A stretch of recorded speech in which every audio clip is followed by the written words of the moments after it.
రాజకీయాల్లోకి రీఎంట్రీ ఇస్తున్నట్లు వస్తున్న కథనాలపై మాజీ ఎంపీ కేసినేని నాని క్లారిటీ ఇచ్చారు. బీజేపీలో చేరుతున్నట్లు వస్తున్న కథనాలను ఖండించారు.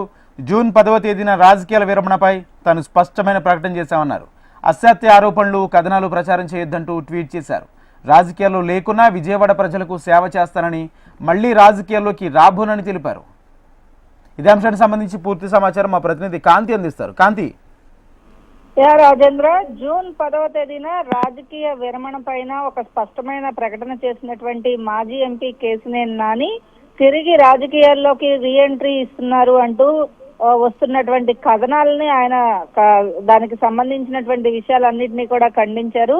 రాజకీయాల్లోకి వస్తున్నట్లు, బీజేపీలో చేరుతున్నట్లుగా వస్తున్న కథనాలు ఏవైతే ఉన్నాయో అవన్నీ కూడా పూర్తిగా అవాస్తవమని, రాజకీయాల్లో లేకుండానే ప్రజలకు సేవ చేస్తాను తప్ప మళ్లీ రాజకీయాల్లోకి అనేది వచ్చే అవకాశం అవసరం కూడా లేదు, అసత్య ఆరోపణలు కథనాలు ప్రచారం చేయవద్దని కోరుతున్నాను అంటూ ఆయన ట్వీట్ చేశారు. అయితే విజయవాడ పార్లమెంట్ పరిధిలో అభివృద్ధి కోసం తన వంతు కృషి చేస్తాను, సేవ చేస్తాను, ప్రజలకు ఎప్పుడు దగ్గరగానే ఉంటాను తప్ప రాజకీయంగా మాత్రం ఏ పార్టీలో చేరపోను అని స్పష్టం చేయడం జరిగింది. అలాగే కేసినేని నాని ఇప్పటి వరకు ఏదైతే విజయవాడకు సంబంధించినటువంటి అంశంలో కానీ ఆయన ఏదైతే రాజకీయ విరమణ ప్రకటన